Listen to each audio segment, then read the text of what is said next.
দাঁড়ান, দাদা ধরে বাজাচ্ছে। বাবা ধরে ভালো করে ধরো। না না, নিচে না, নিচে না, নিচে না।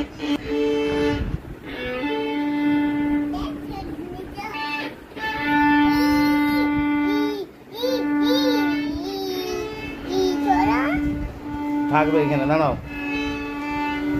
আরে থাকবে মাম্মা। বাবা সোজা করে, সোজা করে।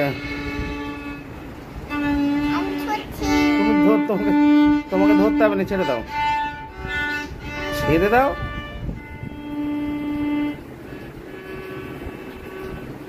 একদম আস্তে আস্তে করে বাজাও, গোটাটা আবার আস্তে আস্তে। হ্যাঁ বাবা, একটা তারে বাজাও, একটা তারে। না, হাত দিয়ে নয়, তার